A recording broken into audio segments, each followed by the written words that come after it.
नमस्कार, good evening. PMC Hindi पर ये वक्त है आपकी और हमारी सेहत के नाम। जी हाँ, मैं डिम्पिका आप सभी का स्वागत करती हूँ पीएमसी हिंदी के इस खास शो डॉक्टर से पूछो में। हर हफ्ते की तरह आज भी शुक्रवार के दिन हम आपके द्वारा पूछे गए सभी स्वास्थ्य संबंधी सवालों के जवाब जानते हैं डॉक्टर एस रंजन से। तो आइए स्टूडियो में स्वागत करते हैं डॉक्टर एस रंजन का। सर, बहुत बहुत स्वागत है आपका हमारे इस मंच पर। नमस्ते जी। तो चलिए बिना समय गवाए हम शुरू करते हैं हमारा आज का ये कार्यक्रम। हमसे पहला सवाल जो पूछ रहे हैं वो है डॉक्टर विनीशा जी, राजस्थान से। मैम, पूछिए अपना सवाल। नमस्ते, मेरा नाम डॉक्टर विनीशा है। मैं अपनी बेटी के लिए जो 9 साल की है ये क्वेश्चन भेज रही हूँ। 3 या 4 साल से नोटिस कर रहे हैं कि वो बीच-बीच में सडनली ब्लैंक स्टेयर करने लगती है, कंप्लीटली ब्लैंक हो जाती है, बिल्कुल फ्यू सेकंड्स के लिए, 2 या 3 सेकंड के लिए। फिर वो आइज़ को ऊपर करती है और आइज़ को फ्लटर करती है और फिर वो होश में आ जाती है। उस टाइम पीरियड का उसको बिल्कुल भी पता नहीं होता। पहले हमने सोचा कि ये डे ड्रीमिंग है या वो लॉस्ट हो जाती है या अपने माइंड को स्लिप होने दे रही है, तो हम डांट भी देते थे। मगर एक्चुअली में वो हमारी डांट से होश में नहीं आती। वो एक टाइम पीरियड होता है 3 से 5 से 7 सेकंड का, जिसके अंदर वो दोबारा होश में आती है। तो because I am a doctor, तो हमने ये सोचा कि ये एब्सेंस सीजर्स हो सकते हैं, but we ignored it for 2-3 years. But अभी रिसेंटली ये फ्रीक्वेंट हो गए थोड़ा, तो फिर हम लोगों ने न्यूरोलॉजिस्ट से बात की, तो उन्होंने ये कहा कि एब्सेंस सीजर्स ही है और ईईजी होगा, एमआरआई होगा और फिर मेडिसिन चलेंगी। डॉक्टर प्लीज़ गाइड कीजिए इसे कैसे ठीक किया जा सकता है, क्योंकि एंटी एपिलेप्टिक्स के बहुत सारे साइड इफ़ेक्ट्स होते हैं। प्लीज़ गाइड कीजिए। Thank you so much. Absence seizure को 2 साल 3 साल तो इग्नोर करना एक ब्लंडर हुआ। Never ignore any symptom. और एलोपैथी सिस्टम के अलावा प्राकृतिक चिकित्सा पद्धति में बहुत सारे इसके उपाय हैं, एक्यूप्रेशर में इसके उपाय हैं, जिनको अगर हम उपयोग करें तो बहुत अच्छे रिजल्ट्स मिलते हैं। आप डॉक्टर हैं, आप समझते होंगे सीजर क्यों आते हैं। हमारे ब्रेन में एबनॉर्मल ब्रेन एक्टिविटी है कहीं पर, तब तो ऐसा हम आउट ऑफ कॉन्शसनेस थोड़ी देर के लिए हो रहा है। तो जो कॉन्शसनेस की एक्टिविटी थोड़ी देर कुछ सेकंड्स के लिए गायब हो रही है, हम इसको अगर एनर्जी के लेवल पे भी समझें, क्योंकि आप ध्यान से भी आप जुड़े हुए हैं, आप समझते हैं हमारे भीतर ऊर्जा उतरती है, ऊर्जा बहती है। तो हमारे दोनों ब्रेन के पार्ट में या दोनों ब्रेन में एनर्जी का सर्कुलेशन भी आपस में प्रॉपर नहीं है, तो ये एक कारण बन रहा है सीजर का, एब्सेंस सीजर का। मेडिसिन से ज़्यादा यहाँ पर जरूरी है ऊर्जा को हम संतुलित कैसे करें। अनुलोम विलोम प्राणायाम का अभ्यास, ये हमारे लेफ्ट और राइट नॉस्ट्रिल से हम ब्रीदिंग, अल्टरनेट नॉस्ट्रिल ब्रीदिंग करते हैं। तो इस अल्टरनेट नॉस्ट्रिल ब्रीदिंग से हमारी एनर्जी भी सिमेट्रिकल होती है। हमारी इरा नाड़ी और पिंगला नाड़ी की ऊर्जा आपस में बैलेंस होती है। तो सुबह शाम अनुलोम विलोम प्राणायाम का अभ्यास करना चाहिए। और जब बच्चे का मामला है तो बच्चे को आइसोलेटेड वे में कराना समझदारी नहीं है, आप साथ में करें और उसे करने को बोलें, क्योंकि बच्चे एग्जाम्पल से, एक्शन से ज़्यादा अच्छा समझते हैं। साथ ही साथ अगर आपने लुई हे को अगर पढ़ा हो, अगर आपने पेरेंटिंग के स्पिरिचुअल डायमेंशन को अगर समझा हो, तो यहाँ पर बच्चे को प्यार की अधिक जरूरत है। जो डांटना हुआ, बल्कि उस जगह पे तो उससे ज़्यादा प्यार की जरूरत है कि ऐसा क्यों हो रहा है, वो आउट क्यों हो रही है, कुछ सेकंड के लिए ही चाहे क्यों ना। जब हम इस समझें, हर एक चीज के पीछे साइकोसोमेटिक रीजन होता है। तो क्यों कोई पर्सन, स्पिरिचुअलिटी को आप समझते हैं, छोटा बच्चा छोटा नहीं होता, छोटे शरीर में एक एडल्ट सोल ही होता है। सोल के लेवल पे कोई बचपना या कोई एज नहीं है। छोटे बच्चे में भी एक एडल्ट कॉन्शियसनेस है, एक एडल्ट सोल है। इसलिए कहा जाता है कि हो सकता है कोई बच्चा आपसे अधिक जन्म ले चुका हो। सोल की मैच्योरिटी तो हम नंबर ऑफ इनकारनेशन से समझेंगे। तो हर एक बच्चे को भी एक बड़े जैसा रिस्पेक्ट देना चाहिए, उनके ओपिनियन की कदर करनी चाहिए।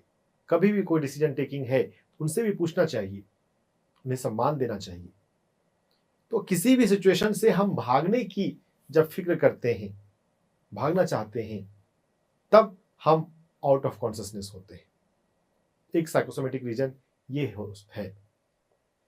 तो प्यार दें ताकि कंफर्टेबल रहे आपकी बच्ची, आप परिवार के माहौल में थोड़ा समय अधिक बिताएं, क्वालिटी समय, तो समझ पाएंगे कि क्या अपने लाइफ में वो कंफर्टेबल है, क्या लाइफ में ऐसा कोई एक्सपीरियंस है जो उसके लिए ट्रॉमेटिक है और आपके सामने वो अभी तक आई ही नहीं है। दोस्त बने, माँ बनने के से ज़्यादा जरूरी है कि आप अपने बच्चे के दोस्त बने। थोड़ा मैं आपको एक्यूप्रेशर पॉइंट ही बताता हूं।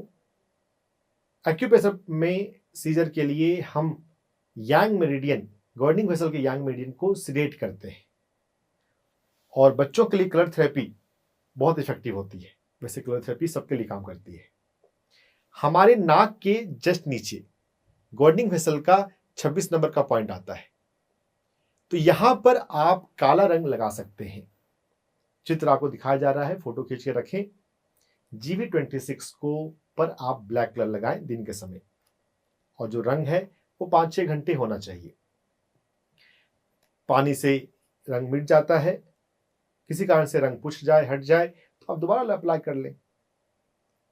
कलर के अलावा आप यहां पर जेंटली प्रेस करके भी आप इस पॉइंट को, यहां की यांग ची को सिडेट कर सकते हैं, कम कर सकते हैं।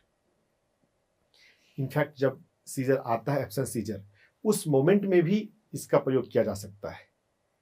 जो रिकवरी है, जो कुछ सेकंड में रिकवरी हो रही है, वो रिकवरी का ड्यूरेशन फास्ट हो जाएगा, जल्दी रिकवर होगी। दिन में 3 बार मैनुअली हम कर यहां पर जेंटली प्रेस कर सकते हैं, और दिन में कभी 1 बार यहां पर ब्लैक कलर लगा के रखें। इसके अलावा ये GV26 का ये जो मेन पॉइंट है, इसका बेयोल पॉइंट हमारे अंगूठे के पीछे की तरफ आता है, सुजोक। सुजोक में हमारे हाथ में पूरी बॉडी के मेरिडियंस का प्रतिबिंब है। अंगूठे के सेंटर में हम यहां पर एक लाइन लगा के या गोला लगाकर दोनों हाथ में हम इससे बेयोल GV26 को सिडेट कर सकते हैं। मेन पॉइंट पर ज्यादा फोकस करना है, और हाथ में भी ये किया जा सकता है। अगर आपने डॉक्टर ब्रायन वाइस को कभी पढ़ा हो, तो यहां पर यह भी बात जाननी है कि बच्चे अपने पेरेंट्स के एनर्जी से और बिलीफ सिस्टम से भी जुड़े हुए होते हैं।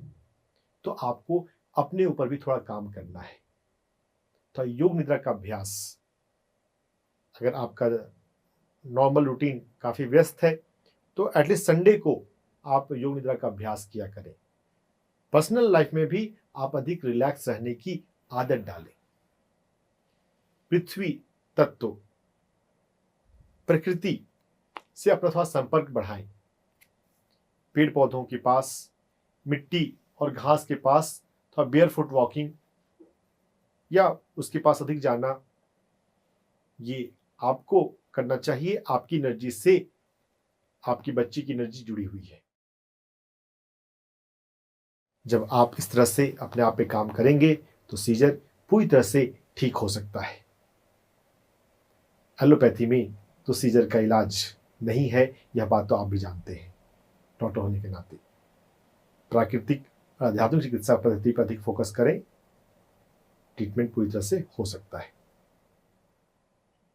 तो यानी कि सर, जिस बीमारी के बारे में यहाँ पर जिक्र हो रहा है, सीजियर, एलोपैथी में क्योंकि उसका इलाज नहीं है, इसीलिए इसे लाइलाज बीमारी कहा जाता है। ये जैसा कि आपने इसको क्लियर भी किया कि हम नेचुरोपैथी से इसको ठीक कर सकते हैं, तो ये सिर्फ एक मिथ है कि ये ठीक नहीं हो सकता है। हाँ। तो सर, मैं आपसे यहाँ पे ये जानना चाहूँगी कि क्या यहाँ पर कोई आयु वर्ग कोई स्पेसिफिक है कि ये इस आयु के लोगों को हो सकता है या बचपन में हो सकता है, कुछ इस हाँ, तरीके का? बचपन में थोड़े ज़्यादा ये कॉमन होते हैं, लेकिन उससे यहाँ पर नहीं है, एडल्ट पेशेंट भी मिलते हैं। और जो एलोपैथी के सिस्टम की आपने बात करी, वहाँ पर क्या है कि वो कहते हैं कि एंटी लेप्टिक जब दी जाती है तो इससे उसके जो एपिसोड हैं उसमें कमी आती है, और सीजर बंद हो जाने के बाद भी 3 साल तक पेशेंट को दवा रिकमेंड की जाती है कि फिर सीजर फिर से ना आ जाए। सिम्टम नहीं है, अगर ठीक हो जाते हैं, नहीं आ रहे हैं सीजर, तो भी दवा लेनी होती है ना, और उसके साइड इफेक्ट्स तो होते ही हैं। लेकिन जो एक्यूप्रेशर है, जो आध्यात्मिक चिकित्सा पद्धति है, इनमें बहुत अच्छे रिजल्ट्स हैं। एलोपैथी से कुछ कुछ जगहों पर एक्यूप्रेशर क्या बेहतर रिजल्ट्स बहुत क्लियर कट डिस्टिंग्विश्ड है, लेकिन चूंकि एक्यूप्रेशर पॉपुलर नहीं है, स्पिरिचुअल पद्धति पॉपुलर नहीं है, तो बहुत लोगों को बस एक ही ऑप्शन नजर आता है कि स्पेशलिस्ट के पास जाएं और ईईजी और एमआरआई कराएं। आप वो कराइए, लेकिन आध्यात्मिक पाता पर अधिक फोकस कीजिए, उसी से आपको लाभ होगा। विनीशा जी, उम्मीद करते हैं कि जो देरी भले ही आपसे गलती से हो गई वो अब नहीं होगी। आप ध्यान और स्पिरिचुअलिटी की बदौलत अपनी बेटी को ठीक कर पाएंगे। आपने सवाल पूछा, इसके लिए आपका बहुत बहुत धन्यवाद। बढ़ते हैं अपने अगले सवाल की तरफ। ये सवाल हमसे पूछ रही हैं नेहा जी हरियाणा से। मैम, पूछिए अपना सवाल। हेलो, मैं नेहा हूँ और गुड़गांव में रहती हूँ। मेरी एज 54 ईयर्स है। मैं पिछले 10 सालों से हाइपोथायराइड से परेशान हूँ। रेगुलर दवाइयाँ ले रही हूँ और चाहती हूँ कि इसको मैं किसी तरह से बंद कर सकूँ। Thank you. नेहा जी, इस प्लेटफॉर्म पर हम कहते हैं कि अपनी समस्या को सिर्फ मेडिकल टर्म्स के साथ एसोसिएट ना करें। थायराइड के जो लक्षण होते हैं, जो तकलीफ होती है, वो लक्षण अगर आप बताते तो आपको ज़्यादा प्रिसाइज हेल्प हम कर पाते। लेकिन चलिए, सिर्फ जनरल बातों को अब मैं आपको सामने बताया जाएगा। वैसे थायराइड पे हमारा पूरा 1 घंटे का कंप्लीट एपिसोड भी है, जो यूट्यूब पीएमसी हिंदी के यूट्यूब पे आपको मिल जाएगा। देखिए, थायराइड में हम सबसे पहले चक्रास के कंसेप्ट को समझें। हमारे भीतर, हमारी सुषुम्ना नाड़ी में 6+1 7 ऊर्जा केंद्र हैं, और जो थायराइड है वो यहाँ पे विशुद्धि चक्र के पास है। विशुद्धि चक्र का स्लगिनेस है, वो उसका मूवमेंट, चक्र जो होते हैं वो गोल गोल घूमते हैं, तभी तो नाम चक्र है उसका। चक्का है वो, व्हील ऑफ एनर्जी। नौड़िया जुडित ने बुक लिखी व्हील ऑफ एनर्जी, फिल्म भी है इसके ऊपर। तो विशुद्धि चक्र जो है वो स्लगिस हो गया है, वो स्लो घूम रहा है। अगर ध्यान से, रेगुलर ध्यान, दिन में 2 बार ध्यान से अगर हम अपने चक्रा को एक्टिवेट कर लें, जो स्पॉन्टेनियसली होता है, आप विशुद्धि चक्र के म्यूजिक राग जय जयवंती के साथ ध्यान में बैठेंगे तो और थोड़ा जल्दी होगा। साथ ही साथ समझिए कि स्लगिस क्यों हो रहा है। एक सूर्य प्राणिक कारण होता है। सूर्य प्रकाश में आप जाया करें, थोड़ा सा अपने आप को एक्टिव बनाएं। जब कभी कहीं पर आपको कुछ कहने का भाव आता है तो अपनी बातें जरूर एक्सप्रेस करें। हमारे मन में भाव आता है, लेकिन हम सोचते हैं कि सामने वाला व्यक्ति इसको पता नहीं कैसे लेगा, मैं कहूं कि ना कहूं, ये सोचते सोचते रह गए तो फिर थायराइड हो गया, विशुद्धि चक्र अपना काम नहीं कर पाया। तो बोलने, राइट वे में, राइट समय पर, राइट वर्ड्स का यूज करते हुए, राइट टोन्स में बात करने के तरीके को थोड़ा सीखना है, थोड़ा बोल्ड बनना है। बहुत सारे परिवारों में नहीं हो पाता है, महिलाएं नहीं बोल पाती। थोड़ा समाज हमारा परंपरा से थोड़ा पुरुष प्रधान समाज रहा है, लेकिन जब जागो तब सवेरा, कोर्स करेक्शन करने की जरूरत है। थोड़ा अपने आप को एक्सप्रेसिव बनाएं, सही समय पर सही शब्दों का प्रयोग करते हुए बोलने की बात है। जिस समय बोलने का भाव आ रहा है और बाद में आप 2-4-6 घंटे के बाद बोलें तो फिर वो उतनी बात नहीं रही। एक्सप्रेशन को इंप्रूव करें। भोजन में आप मिलेट्स का प्रयोग करके अपने आप को हेल्प कर सकते हैं। भोजन में धनिए की पत्ती और धनिया पाउडर मसाले में इसका प्रयोग थोड़ा ठीक से करें। धनिया थायराइड के लिए अच्छा माना जाता है। एक्यूप्रेशर पॉइंट में हमारे पैर में K7 एक्यूप्रेशर पॉइंट है, पैर में जो एंकल होता है, एंकल की हड्डी के पीछे K3 एक्यूप्रेशर पॉइंट है और उससे 2 अंगुल ऊपर आपको चित्र दिखाया जा रहा है। फोटो खींच के रखें और गौर से देखें। एंकल के पीछे K3 है और उससे 2 अंगुल ऊपर, ये 2 अंगुल जो है ये एक लगभग होता है, ये 1.5 अंगुल ऊपर या 2.5 अंगुल ऊपर हो सकता है। आप दबाते हुए देख ऊपर जाते जाएं और जहां पे आपको टेंडरनेस, दबाने के बाद पेन, दर्द मिले, वहां पे आपको उस K7 एक्यूप्रेशर पॉइंट पे दबाना है। राइट में भी हो सकता है, लेफ्ट में भी हो सकता है, दोनों तरफ चेक कर लीजिए। जिधर आपको दर्द मिले उधर आपको बार बार दबाना है। पॉइंट पहचान लें, फिर उस पॉइंट को दिन में 3 से 5 बार 2-2 मिनट के दबाया करें। K7 एक्यूप्रेशर पॉइंट के अलावा आप अपने हाथ में थायराइड का रिफ्लेक्सोलॉजी के अनुसार जो कॉरेस्पॉन्डेंस है, अंगूठे के नीचे जो हमारा सोलेन पॉइंट है, इस हिस्से को दोनों हाथ में आप दबा सकते हैं। ये रिफ्लेक्सोलॉजी है। जो K7 किया बताया गया वो मेरिडियन एक्यूप्रेशर TCM है। एक्यूप्रेशर के अंदर भी कई सारे अलग अलग सिस्टम है। हमारा जो रिंग फिंगर है, रिंग फिंगर और लिटिल फिंगर के बीच में जो स्पेस है, यहाँ पर TW3 एक्यूप्रेशर पॉइंट है, टिपल वार्मर 3। दोनों हाथों में आपको चित्र दिखाया जा रहा है। इसमें आपको समझना है TW3 की लोकेशन जो दाहिनी की तरफ के चित्र में है। रिंग फिंगर और लिटिल फिंगर के बीच में थोड़ा पीछे जाकर 1 अंगुल पीछे, इस जगह पर आपको दबाएंगे। इस जगह पर आपको दर्द मिल सकता है। दर्द मिले तो ज़्यादा दबाना है, दर्द नहीं मिले तो भी दबाना है। दर्द मिले तो दिन में 5 बार दबाएं, नहीं तो सुबह शाम दबाएं। इसके मसाज करेंगे, टोन करेंगे, उससे इसकी एनर्जी बढ़ेगी। जब TW3 की एनर्जी बढ़ेगी तो थायराइड जो है वो ठीक होने लग जाएगा। ध्यान से एक्यूप्रेशर मिलाते हुए आध्यात्मिक चिकित्सा पद्धति के माध्यम से थायराइड को ठीक किया जा सकता है। मैं कई ऐसे लोगों को जानता हूं जिन्होंने अपना थायराइड ठीक किया है। मेडिकल साइंस के अनुसार थायराइड बीमारी का इलाज नहीं है, आपको लाइफ लॉन्ग मेडिसिन लेनी होती है। लेकिन मेरे पर्सनल ऑब्जर्वेशन के अनुसार ऐसे दर्जनों लोग हैं जिन्होंने अपना थायराइड ठीक किया हुआ है। थायराइड एक ऐसी बीमारी है जिसका इलाज आसानी से हो जाता है। काम करना सीखना है, ध्यान को ठीक से अपनाना है।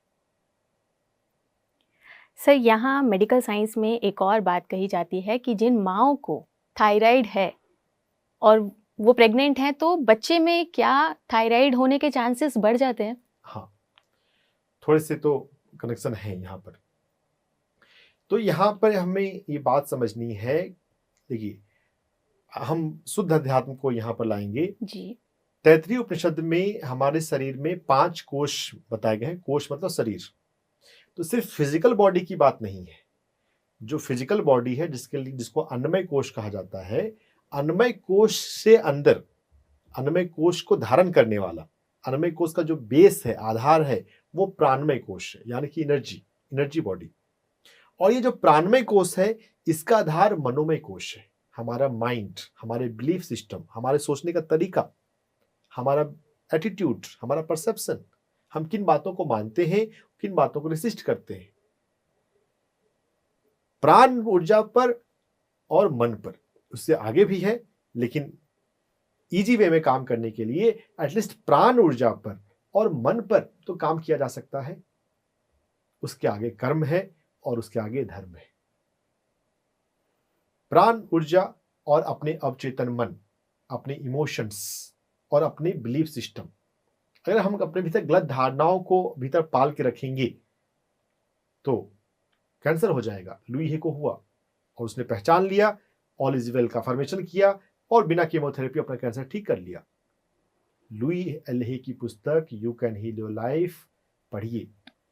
हर एक रोग में मानसिक कारण को समझने में हेल्प कर सकता है।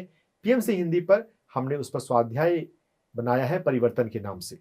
15 एपिसोड हैं, उनको बारी बारी से देखें। उनको देखते हुए, समझते हुए आपको रोगों का मानसिक कारण समझने में जल्दी आएगा और मन पे काम करना आप सीखेंगे। हर एक रोग में मानसिक कारण होते हैं। मन पे काम हो, प्राण ऊर्जा पर, चक्रों पर और नाड़ियों पे काम हो तो कोई भी बीमारी लाइलाज नहीं है। दवाओं की, ज्यादातर बीमारियों में दवाओं की जरूरत नहीं है। थायराइड तो बहुत आसानी से ठीक होता है। तो दर्शकों, डॉक्टर से पूछो कि इस कार्यक्रम में हमारा यही एक उद्देश्य है कि आप किसी भी समस्या से घबराएंगे नहीं, ना ही उसे लाइलाज समझेंगे। जैसा कि नेहा जी के सवाल से हमें पता चला कि क्यों थायराइड होता है, क्या गर्भवती महिलाओं का जो थायराइड है उनका अपने बच्चों पर भी असर देखने को मिलेगा। तो यहाँ पर डॉक्टर साहब ने बहुत ही अच्छे से समझाया कि आप अपने मन में अगर सकारात्मक सोच ले आएंगे तो कोई भी समस्या ऐसी नहीं है जिसका हल नहीं किया जा सकता। नेहा जी, उम्मीद करती हूँ कि आपने डॉक्टर साहब के बताए गए सभी सुझावों को नोट डाउन कर लिया होगा और आप उस पर काम करना शुरू भी करेंगे। सवाल पूछने के लिए आपका बहुत बहुत धन्यवाद। बढ़ते हैं अपने अगले सवाल की तरफ। ये सवाल हमसे पूछ रही हैं राधा पुजारी जी, महाराष्ट्र से। जी मैम, पूछिए अपना सवाल। नाम राधा पुजारी, 72 ईयर्स, पूना से। लिवर डैमेज है। डिटेल के लिए सीटी स्कैन रिपोर्ट फॉरवर्ड किया है। खाना ठीक से नहीं खा सकते, लूज मोशन होता है और बहुत ज़्यादा टायर्डनेस होता है और कभी कभी नाक से खून निकलता है और कभी कभी पेट भी दुखता है। तो उनको डाइट क्या खाना चाहिए और क्या चीज़ अवॉइड करना चाहिए, ये बताइए। Thank you. जो खून कभी कभी निकलता है, ये एक बात ठीक नहीं है। इसका इलाज जल्दी करना जरूरी है। और खून निकलने की जो है वो हमारे स्प्लीन के इफेक्ट होने को दर्शाता है। हमारे पैंक्रियाज के पीछे बाईं तरफ प्लीहा स्प्लीन ऑर्गन होता है, वो भी इफेक्टेड है और तब ये खून कभी कभी निकल रहा है। डाइट में सबसे हेल्पफुल चेंज यहाँ पर है मिलेट डाइट्स को अपनाना। 5 मिलेट्स जो डॉक्टर खादर अली के द्वारा काफ़ी पॉपुलराइज किए जा रहे हैं। बार्नयार्ड फोटो दिखाया जा रहा है, ब्राउन टॉप, फॉक्सटेल, कोडो, लिटिल मिलेट। ये 5 मिनट्स पे बहुत रिसर्च हुए हैं और पाया गया है कि ये बहुत अच्छे हैं। इनका सेवन करने से बहुत सारी बीमारियों में लाभ मिलता है और जो डाइजेस्टिव सिस्टम की जो डिजीज हैं उसमें तो जरूर मिलता है। गेहूं और चावल से ये कई गुना ज्यादा अच्छे हैं। आप गेहूं और चावल का प्रयोग बंद करें या धीरे धीरे कम करें और मिलेट्स का प्रयोग करना शुरू करें। ये हमारी आंतों में माइक्रोबायोम्स होते हैं, उन माइक्रोबायोम्स को ये ठीक करेगा, तब आपका पेट ठीक होना शुरू हो जाएगा। साथ ही साथ अपने भूख के अनुसार खाएं। हमने यहाँ पर स्वर योग की बात करी है, साइंस ऑफ ब्रीदिंग का एक एपिसोड है, उसे देखिएगा। अपने स्वर को देखते हुए जब दाहिनी श्वास चल रही हो तब भोजन किया करें। भोजन के बाद वज्रासन में बैठना भी लाभदायक होता है। भोजन को ब्लेस करके लेना चाहिए। मिलेट्स ले रहे हैं, भोजन को ब्लेस कर रहे हैं। इसके साथ हम एक्यूप्रेशर पॉइंट को अगर समझना चाहें तो हमारे पैर में SP4 एक्यूप्रेशर पॉइंट होता है। तलवे और तलवा सफेद है, गोरा है, और उससे ऊपर सांवला हिस्सा, इसका जो जंक्शन है, यहाँ पर SP4 एक्यूप्रेशर पॉइंट मिलेगा आपको। इस SP4 एक्यूप्रेशर पॉइंट को, SP3 एक्यूप्रेशर पॉइंट को आपको मसाज करना है। चित्र में आपको SP4 एक्यूप्रेशर पॉइंट पीले रंग से और SP3 एक्यूप्रेशर पॉइंट लाल रंग से दिखाया जा रहा है। SP4 पर ज़्यादा काम करना है, मसाज करना है। SP4 एक्यूप्रेशर पॉइंट को मसाज करने से आपका डाइजेस्टिव सिस्टम ठीक होना शुरू हो जाएगा। आपको भूख लगेगी, जो आप खाएंगे वो पचेगा और पेट दर्द भी कम होगा। पेट दर्द को कम करने के लिए आपको LV3 पर भी काम करना चाहिए। LV3 एक्यूप्रेशर पॉइंट हमारे पैर के अंगूठे और बगल की उंगली के बीच में होता है। पेट दर्द को कम करने के लिए SP4 भी अच्छा है और ये LV3 भी अच्छा है। LV3 का इमेज आप देख लीजिए, दोनों पैरों में आपको LV3 लीवर का तीसरा एक्यूप्रेशर पॉइंट पर काम करना है, मसाज करना है। SP4 LV3 एक्यूप्रेशर पॉइंट पे काम करें तो आपका पेट धीरे धीरे ठीक होने लग जाएगा। साथ ही साथ हमारा परिवर्तन का एपिसोड देखें। स्वास्थ्य के कई सारे अलग अलग डायमेंशन पर यहाँ पे बात की जाती है। कई सारी चीजों को धीरे धीरे समझना है, काम करना है। आप पूरी तरह से ठीक हो सकते हैं अगर आप अपने आप पर काम करने को तैयार हैं तो। सर, ये जो पेट, खासकर लीवर से जुड़ी भी जितनी भी बीमारियां होती हैं, इनके पीछे के कोई मानसिक कारण जो होते हैं, मैं चाहूंगी कि आप हमारे दर्शकों को भी बताएं। मानसिक कारण हर एक जगह पे है। पेट का काम होता है भोजन को पचाना और पचे हुए भोजन को एब्जॉर्ब करना। तो जो जीवन में अनुभव हो रहे हैं, अनुभव का एक पर्पस होता है। अगर हम अध्यात्म को समझें, हम धरती ग्रह पर ऊपर से अनुभव लेने आते हैं। हम मूल रूप से आत्मा है ना। मानव शरीर हमने कुछ सालों के लिए धारण किया है ताकि हम धरती ग्रह पर कुछ अनुभव ले सके। जो अनुभव हम लेते हैं, उन अनुभवों से हमें कुछ सीखना होता है। अनुभवों को हम मेटाबोलाइज करते हैं, एसेस करते हैं, चिंतन मनन करते हैं और कुछ सीखते हैं। इसीलिए आपने जरूर सुना होगा अध्यात्म में कि हमें जीवन में चिंता नहीं करनी चाहिए, चिंतन करना चाहिए। अगर हम चिंतन नहीं करते हैं तो चिंता होती है, और अगर चिंतन करते हैं तो चिंता नहीं होती। हम अपने अनुभवों से सीखते हैं। हर हफ्ते हर व्यक्ति को चिंतन करना चाहिए। कुछ लोग डेली भी करते हैं। आज मेरे जीवन में जो हुआ उससे मैंने क्या सीखा, जिन शब्दों का मैंने प्रयोग किया क्या वो उचित था, या कहीं पर मैं अननेसेसरी बोल गया, कहीं पर बोलना जरूरी था लेकिन फिर भी मैंने नहीं बोला, ऐसा कहीं पे कुछ हुआ। अपने वाणी पे, अपने कर्म पे चिंतन मनन करना, सीखने पे फोकस करना। तो अनुभवों से हम सीखते हैं। जब जीवन में हमारा सीखने का गति स्लो हो, जब हमको ऐसा लग रहा हो कि मेरा लाइफ ठीक नहीं चल रहा है, ये ठीक नहीं है, हम विक्टिम मोड में चले जाते हैं और बोलते हैं मेरी लाइफ ठीक नहीं चल रही है, भगवान ठीक नहीं कर रहा है, मैंने लाइफ में इतना कुछ किया लेकिन फिर भी भगवान ने मेरा साथ नहीं दिया, भगवान ने कृपा दृष्टि मेरे पर नहीं रखी। भगवान की कृपा दृष्टि सभी पर है, और हम उसी अनुपात में रिसीव कर पाते हैं यूनिवर्सल ग्रेस को जिस अनुपात में हम रिसेप्टिव होते हैं, जिस अनुपात में हम मेडिटेटिव होते हैं। जब हम सांसों पर ध्यान लगाते हैं, शांत होते हैं, तो हमारी लेने की क्षमता, समझने की क्षमता बढ़ती है। जब हमारे पास लेने की क्षमता होगी तब तो हम ग्रेस ले पाएंगे। ग्रेस लेने के लिए हमें अपने आप को पात्र बनाना पड़ता है। तो यह सोच मेरे जीवन ठीक नहीं है, इससे बाहर आना चाहिए। हर एक व्यक्ति के जीवन में जो हो रहा है अच्छा हो रहा है, अच्छे के लिए हो रहा है। हर एक व्यक्ति जिन अनुभवों से गुजर रहा है उसके लिए वही अनुभव परफेक्ट है। अगर कोई एग्जाम में फेल होता है उसको धैर्य का अनुभव चाहिए। अगर किसी को कोई तकलीफ से गुजर रहे हैं तो वहां पे कुछ सीखना है, उसको सीखने पर फोकस करना चाहिए। भगवान मुझे क्या सिखाना चाहता है, यूनिवर्स मुझे क्या मैसेज देना चाहता है।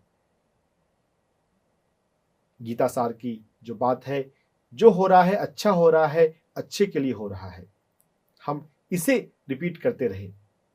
पॉजिटिव सेंटेंस को रिपीट करने को अफर्मेशन बोलते हैं। इस अफर्मेशन का प्रयोग करते रहें। इस अफर्मेशन का प्रयोग हमें पेट को ठीक करने में सहायता देगा। साथ ही साथ संतुलन भी जरूरी होती है। नाभि और धरण का भी अपनी जगह पे होना बहुत जरूरी है।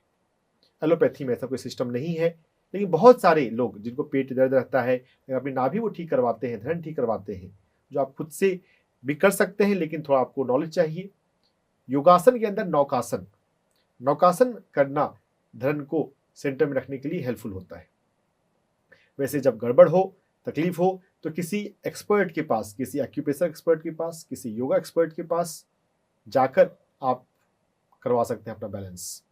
और उसके बाद फिर जितना हम अपना जीवन संतुलित, संयमित और आराम से जिए, उतना वो सेंटर में रहेगा।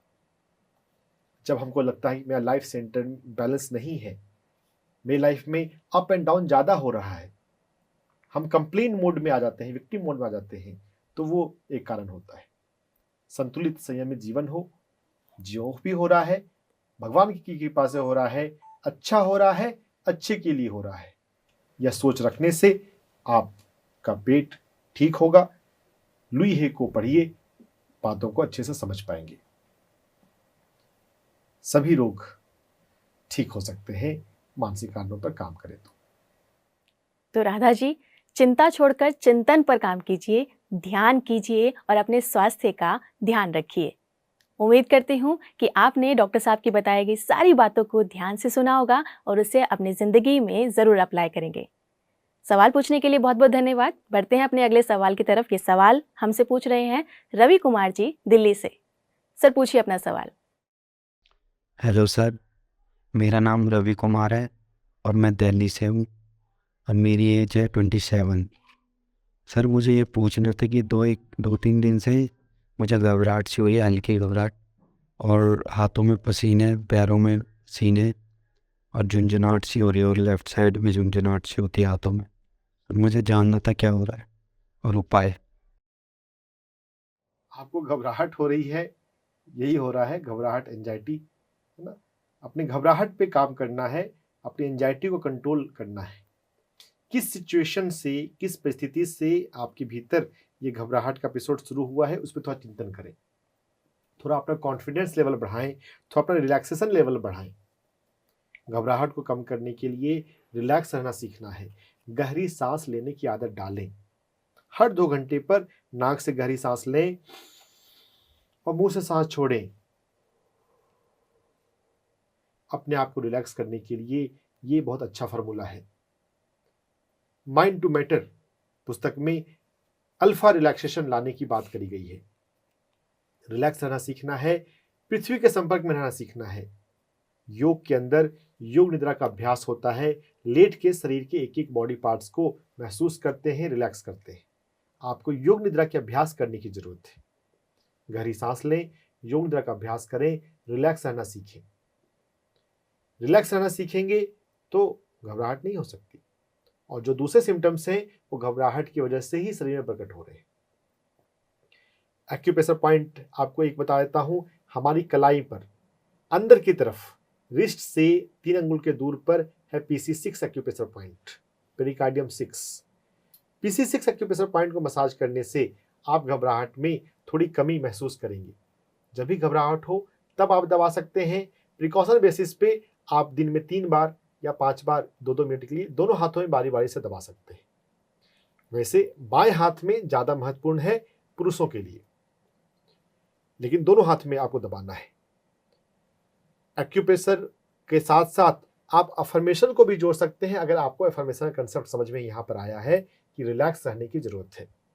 अपना एक्यूप्रेशर पॉइंट दबाते हुए मैं हमेशा रिलैक्स रहता हूँ, मैं हमेशा शांत रहता हूँ, मैं बार बार गहरी सांस लेता हूँ।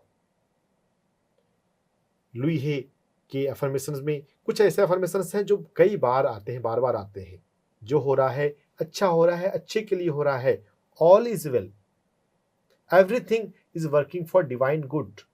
जो भी हो रहा है वो वास्तव में आपको हेल्प करने के लिए यूनिवर्स की तरफ से है, कि आप कुछ सीखें। आपके जीवन में प्रॉब्लम आ रही है, वो इसलिए आ रही है ताकि आपको पुश किया जा रहा है कि आप कुछ सीखने के लिए, कुछ नया करने की दिशा में आगे बढ़ें। हम रेसिस्ट करते हैं और हम शॉर्टकट ढूंढते हैं। शॉर्टकट ढूंढने के बजाय हमें यह देखना चाहिए यहाँ पर मुझे क्या सीखने की जरूरत है अपने मन के तल पे, और प्राण ऊर्जा के तल पे ऊर्जा को संतुलित कैसे करता है। तो PC6 एक्यूप्रेशर पॉइंट आपको संतुलन देगा। योग निद्रा का अभ्यास करेंगे, उससे भी रिलैक्सेशन आएगा। रिलैक्सेशन पे काम कीजिए, आप ठीक हो जाएंगे। सर, काफ़ी लोगों की शिकायत रहती है कि अगर वो किसी एग्ज़ाम को देने जा रहे हैं, कभी इंटरव्यू के लिए जा रहे हैं, या किसी अनजान इंसान से पहली मर्तबा मिल रहे हैं, तब उन्हें घबराहट हो जाती है, बाकी समय घबराहट नहीं रहती। तो सिचुएशनल बेस्ड घबराहट होना और हर बार घबराहट रहना, इन दोनों में कितना डिफरेंस है? देखिए, जब इंटेंसिटी बढ़ जाए एंजाइटी की तो वो हमेशा हर छोटी छोटी बात में एंजाइटी हो जाती है। अब कोई अननोन सिचुएशन आती है, अनफैमिलियर कंडीशन आती है, तब घबराहट होती है बहुत लोगों को। तो यहाँ पर बात ये समझनी है कि हमने एग्जाम को, इंटरव्यू को या नए पर्सन को जो उससे ज़्यादा महत्व दे दिया है, और हमको लगता है कि अगर एग्जाम गड़बड़ हो गया तो क्या होगा, नए लोग मिले तो पता नहीं कैसे बिहेव करना होगा। अननोन के साथ हम कंफर्टेबल नहीं है, जबकि अध्यात्म में तो यह बात सीखनी है कि अननोन के साथ हम कितने कंफर्टेबल होते हैं। जितने हम अपने अननोन के साथ हम कंफर्टेबल हैं, यही हमारी अध्यात्म की मैच्योरिटी की पहचान है। आपके जीवन में जब भी कुछ भी होता है, नए पन को तो हमेशा स्वीकार करना चाहिए।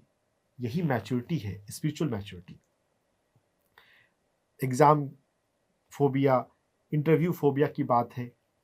फेल्योर से बचने की बहुत ज़्यादा कोशिश करते हैं। अगर हम थोड़ा स्पिरिचुअलिटी को थोड़ा पढ़ेंगे, समझेंगे, सोल जर्नी को समझेंगे, फेल्योर और सक्सेस दोनों आत्मा के ग्रोथ के लिए जरूरी है।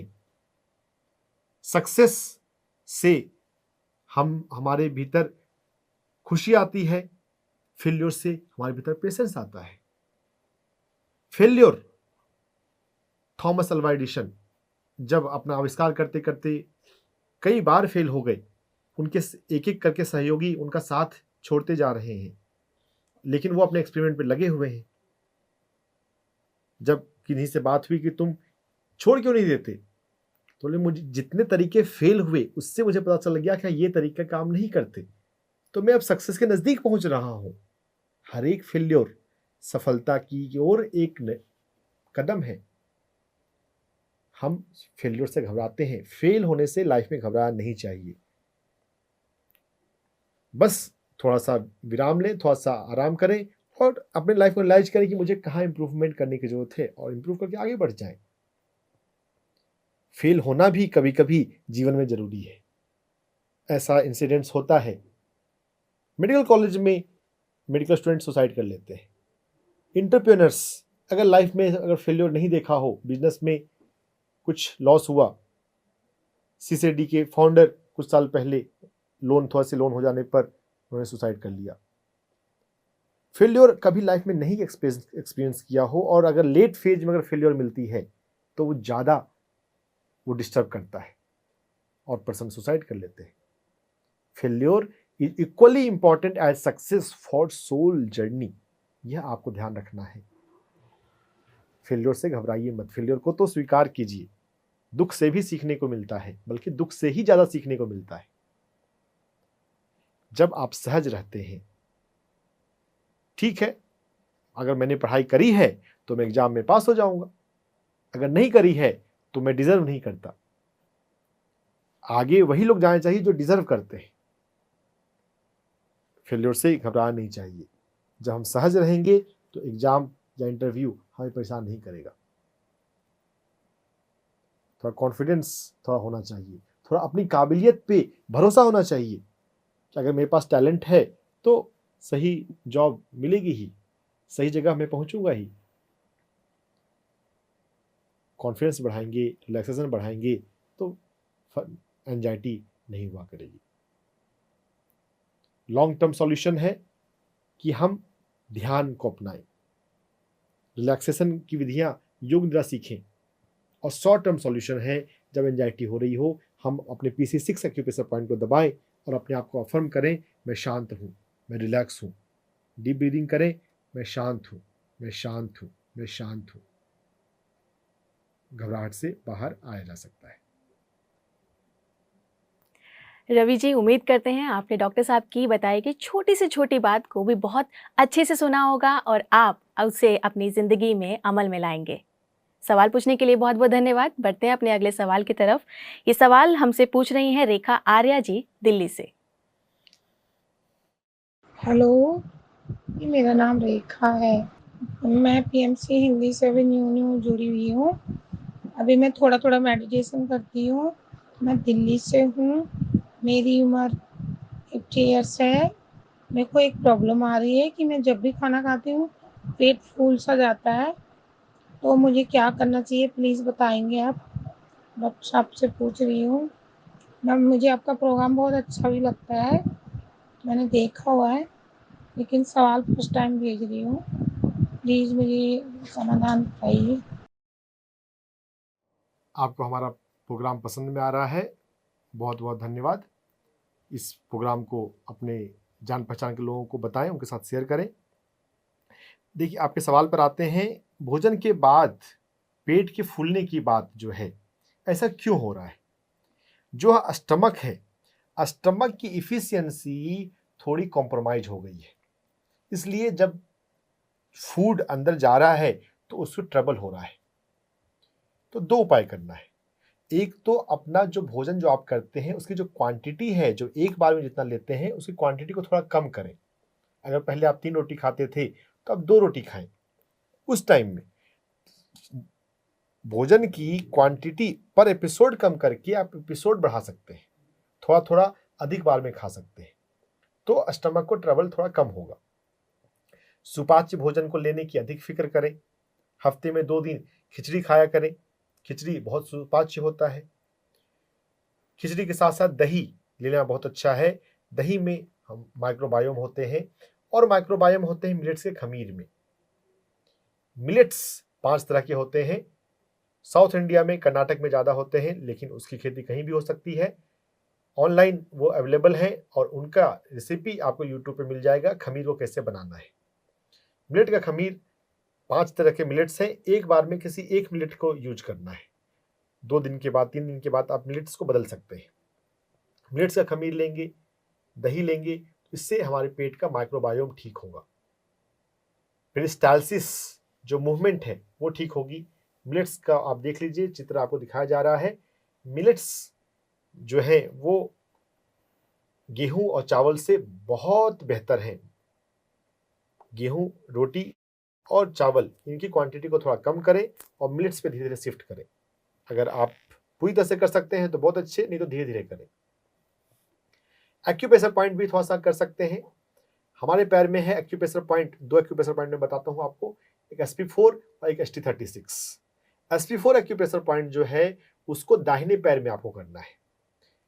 SP4 स्प्लीन नाड़ी का, पैंक्रियाज की नाड़ी का चौथा एक्यूप्रेशर पॉइंट। दाहिने पैर में SP4 एक्यूप्रेशर पॉइंट चित्र दिखाया जा रहा है, फोटो खींच कर रख लें और इसको मसाज करें। इस एक्यूप्रेशर को पॉइंट को मसाज करते हुए 2 मिनट का मसाज करना है, दिन में 5 बार करना है। एक्यूप्रेशर का मसाज दिन में कभी भी एक बार मसाज करने के बाद यहाँ पे हल्दी लगाकर 3 घंटे से 5 घंटे के लिए छोड़ दें। हल्दी का प्रयोग जो है वो स्प्लीन को और पैंक्रियाज को मजबूत बनाता है लगाने से। SP4 को मसाज करने के साथ साथ हमारे घुटने पर बाहर की तरफ एंटेरियोलैटरल ST36 एक्यूप्रेशर पॉइंट है, अष्टमक नाड़ी का 36 नंबर का एक्यूप्रेशर पॉइंट। दोनों पैर में ST36 एक्यूप्रेशर पॉइंट को मसाज करना है। ये बोन के जस्ट नीचे होता है। तो यहाँ मसाज करने के लिए, जो कि ये घुटने पे भी है, आपको अपनी मुट्ठी बांधकर नकल से आपको ST36 का मसाज करना अच्छा है। मुट्ठी जब बांधी तो हमारा जो फिंगर का जोर है, यहाँ से आप अपने पैर पर ST36 का मसाज खुद से कर पाएंगे। दूसरों से करवाते हैं, कोई फैमिली में कोई सपोर्टिव हेल्पफुल पर्सन हो तो अलग बात है। खुद से आप अपने मुट्ठी के नकल से कर सकते हैं। ST36 पर, SP4 पर आपको दर्द मिल भी सकता है और नहीं मिल सकता है। बहुत बार दर्द मिलता है। अगर आपको दबाने पर दर्द मिले तो इसका मतलब समझना है कि वहाँ पे ब्लॉकेज है और मसाज करने से धीरे धीरे ब्लॉकेज खुलेगा।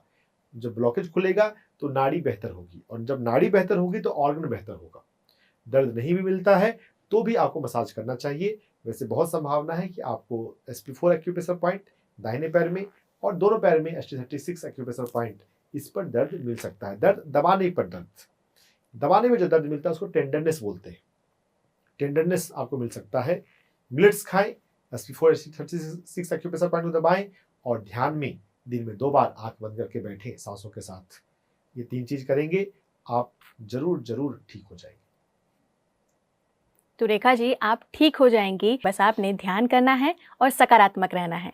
सवाल पूछने के लिए आपका बहुत बहुत धन्यवाद।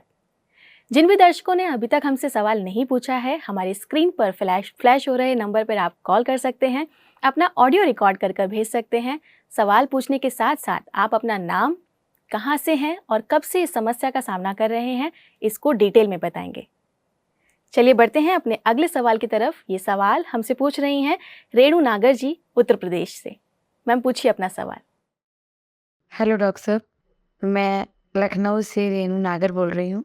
मेरी एज 54 है और मेरा 10 साल पहले फिस्टुला का ऑपरेशन हुआ था। वो घाव बाहर से तो भर गया है, लेकिन अंदर से उसमें से हल्का हल्का कभी कभी ब्लड आता है, कभी पिंक कलर का ब्लड, कभी रेड कलर का ब्लड, और कॉन्स्टिपेशन बना रहता है, घबराहट भी होती है, हमें म्यूकस भी आता है, म्यूकस भी बहुत आता है। मेरा इलाज PGI में भी हुआ है। बस मुझे लगता है कि ये एक्यूप्रेशर विधि ही मेरी हेल्प कर सकती है। बाकी तो एक्सटर्नल डिवाइसेस यूनानी दवा मैं खा रही हूँ, लेकिन ये एक्यूप्रेशर पॉइंट्स के लिए गाइड कीजिए। और खुश मैं रहती हूँ, खुश रहना तो ज़रूरी है। आपकी बात बिल्कुल ठीक है। ज़िंदगी को लॉन्ग स्पैन में देखिए, जो होता है अच्छे के लिए होता है। बस मुझे इस एक्यूप्रेशर पॉइंट के लिए गाइड कीजिए ताकि मैं इसकी हेल्प से भी अपने को अच्छे से हील कर सकूं। Thank you. फिस्टुला की समस्या में आपने समझ लिया कि पीजीआई से भी इलाज कराने के बाद आपको फ़ायदा नहीं हुआ है। एलोपैथी से ज़्यादा अच्छा पावरफुल सिस्टम तो एनर्जी का है और स्पिरिचुअलिटी का है। यह बात जब हम समझ जाएंगे, हम बेहतर हेल्थ को एंजॉय करेंगे। दवाओं पे नहीं, ऊर्जा पर भरोसा करना सीखें। तो यहाँ पे एक्यूप्रेशर पॉइंट तो मैं बताऊंगा, आपने पूछा है, ऐसे भी बताया जाता है, लेकिन मानसिक कारण खुश रहने के अलावा भी यहाँ पे और भी हैं। फिस्टुला में, पाइल्स में, एनल रीजन की प्रॉब्लम में एक जो इशू है मानसिक, वो है पुरानी बातों को ट्रबल की तरह देखना। कोई पुराना किसी ने कुछ मिसबिहेव किया हो, कुछ हर्ट किया हो, उससे अपने आप को, अपनी जिंदगी को खराब समझना। थोड़ा हमें माफ करना चाहिए। अपने लाइफ का बैठ के चिंतन करेंगे, क्या 2 साल पहले, 5 साल पहले, 10 साल पहले, 15 साल पहले क्या कभी किसी ने धोखा दिया है? कुछ आपको प्रॉमिस बोलकर नहीं निभाया, कुछ कमिटमेंट पे नहीं टिका रहा। जो भी इशू हो उसे माफ करना और लेट गो कर सीखना जरूरी है। तब आप जो खुश हैं, अच्छी बात है, खुशी का लेवल और बढ़ेगा। जब हम पुराने बंधनों से आजाद हो जाते हैं ना, तो हम फ्लाई करते हैं। वी आर लाइट बीइंग्स, तो हमारा नेचर है हमेशा उड़ना चेतना के तल पे। कोई हम पंछी की तरह नहीं उड़ेंगे, लाइट रहना, लेकिन हम अपने आप को अनजाने में, अज्ञान में बांध लेते हैं। फॉरगिवनेस थोड़ा सीखिए, फॉरगिव कीजिए, पुरानी बातों को लेट गो कीजिए, नाव में जीना सीखिए, ये आपको जरूरी है। और भोजन में आपको ज्यादा हेल्प करेगा, एक्यूप्रेशर से भी ज्यादा मिलेट्स का प्रयोग। डाइजेस्टिव सिस्टम के हर एक रोग के लिए मिलेट्स बहुत फायदेमंद है। मिलेट्स का खासकर खमीर, मिलेट्स की खमीर खाना शुरू करेंगे ना, आपको फायदा होना शुरू हो जाएगा मिराकुलस वे में। आपने एक्यूप्रेशर पॉइंट पूछा है तो एक्यूप्रेशर पॉइंट बताना जरूरी हो जाता है। K7 एक्यूप्रेशर पॉइंट हमारे पैर में, K3 एंकल के जस्ट पीछे है और उससे ऊपर K7 एक्यूप्रेशर पॉइंट है। K7 एक्यूप्रेशर पॉइंट को आपको सिडेट करना है। सिडेट करने के लिए हम लगातार दबा के रखते हैं। मैं अपने हाथ पे सिडेट करने का तरीका बता रहा हूं, या आपको पैर पे K7 पे करना है। K7 को दबा के रखना है। K7 पैर के एंकल के पीछे K3 और उससे 2 अंगुल ऊपर होता है। आपको चित्र दिखाया जा रहा है, समझ लीजिए। दोनों तरफ आपको ये करना है। K7 एक्यूप्रेशर पॉइंट को 2 मिनट तक सिडेट करने के बाद दिन के समय यहाँ पर आप हल्दी का गाढ़ा लेप लगा लिया करें और उस लेप को 5 घंटे 6 घंटे रखा करें। शाम में, रात में अगर आप दबाते हैं तो सिर्फ हाथ से दबाकर सिडेट करके छोड़ दें। हल्दी एक बार लगानी है, दबाने वाला काम 3 बार या ज़्यादा भी कर सकते हैं। ये K7 एक्यूप्रेशर पॉइंट को सिलेक्ट करना आपको काफ़ी हेल्प करेगा। मिलेट्स आपको काफ़ी हेल्प करेंगे। और फॉरगिवनेस, ध्यान आप अपना ही रहे हैं, इन सभी बातों के साथ अगर करेंगे तो आपको बिना किसी दवा का यूज करते हुए भी ये चीज़ ठीक हो जाएगी। सर, हम ज़्यादातर सवालों में इस बात पर गौर कर रहे हैं कि लोग अपने पास्ट से कभी भी निकलने की कोशिश नहीं करते। भले ही उनको पास्ट में किसी ने कोई दुख पहुंचाया है, कोई प्रॉमिस किया है, तो ये एक्सरसाइज हम सभी को डेली बेसिस पे करनी चाहिए कि हम अपने पिछले जो भी समय हमने बिताया है उससे जो भी हमें कमियां दिख रही हैं उन्हें छोड़ना ज़रूरी है। बिल्कुल। और यहीं पर ध्यान का रोल है। ध्यान में जब हम सांसों पर ध्यान लगाते हैं तो हम नाउ मोमेंट में आ जाते हैं। हमें अधिक से अधिक नाव में वर्तमान काल, अभी और यहीं जीना सीखने की जरूरत है। और ये सबके लिए है। जिन लोगों को लगता है कि वो नाव में जीते हैं, उनको भी अपने नाव मोमेंट में जीने के अभ्यास को बढ़ाना है। और यह पूरी तरह से बढ़े तब तो आप आत्मज्ञान में जाग जाएंगे, इनलाइटनमेंट हो जाएगा, पूरी तरह से नाव मोमेंट में जीने लग जाएंगे तो। और फिर शरीर में कोई रोग टिक ही नहीं सकता। सबको बिल्कुल जरूरी है नाउ मोमेंट में जीना। पास्ट को छोड़ना चाहिए, फॉरगिव करना चाहिए, लेट गो करना चाहिए। ऊर्जा और मन पर काम करना है हमें। स्वस्थ होना जितना हम मुश्किल समझते हैं उससे कहीं ज़्यादा आसान है। तो रेनू जी, जैसा कि आपने सवाल किया था कि एक्यूप्रेशर पॉइंट के बारे में आपको जानना था, ध्यान आप करते हैं, खुश भी आप रहते हैं, उसे कंटिन्यू रखिए। एक्यूप्रेशर पॉइंट जो सर ने आपको बताए हैं उनका ध्यान रखिएगा, उन्हें आज ही से करना शुरू कीजिएगा। अगर आपको हमारे बताए गए किसी भी सुझाव से फ़ायदा होता है तो उसको हमसे साझा करना ना भूलें। अपना एक ऑडियो या वीडियो रिकॉर्ड करके हमारे व्हाट्सएप नंबर पर आप ज़रूर शेयर कीजिए, ताकि हम भी जान सकें कि हमारे इस कार्यक्रम से आपको फ़ायदा हो रहा है। हमारा नंबर स्क्रीन पर फ्लैश हो रहा है, इसे नोट कीजिए और अपना वीडियो रिकॉर्ड करके भेजिए। जब आप अपने अनुभव हमारे साथ साझा करेंगे तो इससे कई नए लोगों को मोटिवेशन मिलेगा कि यह प्रोग्राम से तो हमें लाभ मिलता है। बिना किसी खर्च के घर बैठे आपको हेल्प गाइडेंस मिल रही है, हेल्प मिल रही है। लाभ उठाएं और नए लोगों को भी लाभ उठाने का मौका दें। अपने टेस्टिमोनियल अपने शब्दों में, ऑडियो या वीडियो में हमारे साथ शेयर करें। बढ़ते हैं अपने अगले सवाल की तरफ। ये सवाल हमसे पूछ रही हैं संगीता जी गुजरात से। मैम पूछिए अपना सवाल। नमस्कार डॉक्टर रंजन जी, मेरा नाम संगीता नागदेव है, उम्र 40 साल और मैं अहमदाबाद से हूँ। जैसे कि मैं आपको 1.5-2 सालों से फॉलो कर रही हूँ, तो सबसे पहले तो मैं आपका धन्यवाद करना चाहूँगी कि आपके किए गए मार्गदर्शन से काफ़ी सारी छोटी बड़ी प्रॉब्लम्स घर बैठे ही सॉल्व हो जाती हैं। आपने एक वीडियो में शरीर के 5 तत्वों के बारे में बताया था, जिसमें आपने जानकारी दी थी कि गले से ऊपर सिर तक सारी प्रॉब्लम्स आकाश तत्व के बैलेंस होने पर ठीक हो जाती हैं। तो अब मेरी समस्या है कि 2017 से मुझे राइट ईयर से हियरिंग लॉस होने लगा है और कुछ महीनों से राइट साइड की आँख में भी कभी ड्राइनेस और नज़दीकी आई विज़न वीक होता जा रहा है और कुछ दिनों से राइट साइड फोरहेड के टेंशन पॉइंट पे मुझे कभी हल्का सा वाइब्रेशन फील होता है। तो मेरा प्रश्न यह है कि अपने अंदर आकाश तत्व को बैलेंस करने के लिए मैं कौन से एक्यूप्रेशर पॉइंट दबाऊं, कौन सा प्राणायाम तथा कौन सी डाइट या क्या एफर्मेशन दूं। दूसरी समस्या, मुझे बंद जगहों पर जैसे कि लिफ्ट या एमआरआई रूम या बहुत क्राउडेड प्लेसेस पे काफ़ी घबराहट होती है। मैं उसमें से कैसे बाहर आऊं? संगीता जी, पहले आपको बहुत बहुत धन्यवाद कि आप को लाभ मिल रहा है, आप फायदा उठा रहे हैं।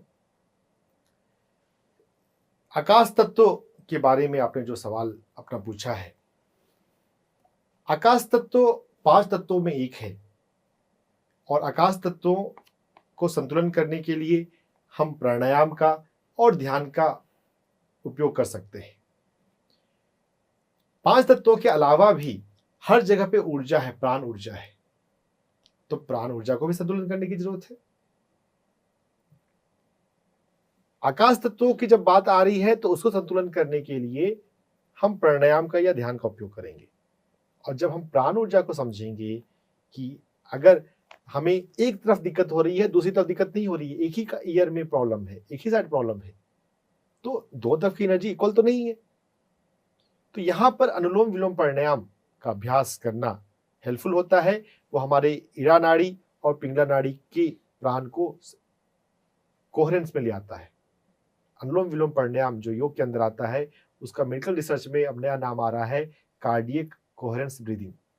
अल्टरनेट नॉस्ट्रल ब्रीदिंग को हमें सुबह शाम करना चाहिए। सभी प्राणायाम में सर्वश्रेष्ठ अनुलोम विलोम प्राणायाम ही है। तो यह आपके दोनों तरफ की नाड़ियों में संतुलन लाने के लिए फायदा करेगा। और आकाश तत्व को संतुलन करने के लिए हमें अपने ध्यान के दौरान कुंभक पर ध्यान लगाना चाहिए। अगर आप कुंभक प्राणायाम जानते हो तो कुंभक प्राणायाम भी कर सकते हैं। वैसे हठ योग के प्राणायाम के लिए हमारा ज्यादा रिकमेंडेशन नहीं होता। जो सहजता से जो प्राकृतिक कुंभक है, हर एक श्वास के बीच में अंदर जाने वाले श्वास पूरक, बाहर आने वाले श्वास रेचक, और उन दोनों के बीच में है कुंभक। कुंभक भी दो है, एक अंतर कुंभक है, एक बाह्य कुंभक है। जब ध्यान में बैठते हैं तो उस अंतः कुंभक को और बाह्य कुंभक को, और खासकर बाह्य कुंभक पर ध्यान लगाना आकाश तत्व को संतुलित करने के लिए सबसे आसान विधि है। बाकी खुली आकाश में रहना, खुली आकाश को देखना, उससे आकाश तत्व संतुलित होता है। आकाश तत्व में होती है ध्वनि। ध्वनि को हम बोलते हैं और ध्वनि को हम सुनते हैं। तो अपनी वाणी का, अपने कान का राइट प्रयोग करना, ना तो ज्यादा बोले और अननेसेसरी कन्वर्सेशन में अननेसेसरी लिसनिंग को अवॉइड करें। जिन बातें आपको पसंद नहीं आ रही हो, थोड़ा सोशली फॉर्मल होने की जरूरत नहीं है, बोल दें आई एम नॉट इंटरेस्टेड और उस जगह से हट जाए। उतनी बात करें जितनी जरूरी है, जितनी हेल्पफुल है। आकाश तत्व के प्रति सजगता बढ़ाने से आकाश तत्व को संतुलन करने में आसानी होगी। यहाँ पर जो एक्यूप्रेशर पॉइंट के बारे में मैं आपको थोड़ा सा बता दूं कि जो समस्या लेफ्ट और राइट में डिफरेंस में होती है, वहां पर हम गॉल ब्लैडर की नाड़ियों पर काम करते हैं। तो GB41 एक्यूप्रेशर पॉइंट को सिडेट हम करेंगे पैर में, पैर की छोटी उंगली और उसके बगल की उंगली के बीच में GB41 है। इसे हमें दबा के रखना है। सिडेट करने के लिए हम दबाते हैं और 2 मिनट दबाने के बाद, 1.5 मिनट दबाने के बाद काला रंग लगाने से ये चीजें ठीक हो जाएंगी। ध्यान का प्रयोग ठीक से समझे और करें, आपको फायदा होगा। संगीता जी, उम्मीद करते हैं आपको आपके सवाल का जवाब मिल गया होगा। सर, हमारे दर्शकों के सभी सवालों के इतने विस्तृत जवाब देने के लिए आपका बहुत बहुत धन्यवाद। आज के लिए हमारे इस कार्यक्रम में बस इतना ही। जिन भी दर्शकों के सवाल हम आज के एपिसोड में नहीं ले पाए हैं, अगले एपिसोड में उनके सवाल जरूर लिए जाएंगे। आप सभी का सवाल पूछने के लिए बहुत बहुत धन्यवाद। मुझे दीजिए इजाजत, नमस्कार और बने रहिए PMC हिंदी के साथ।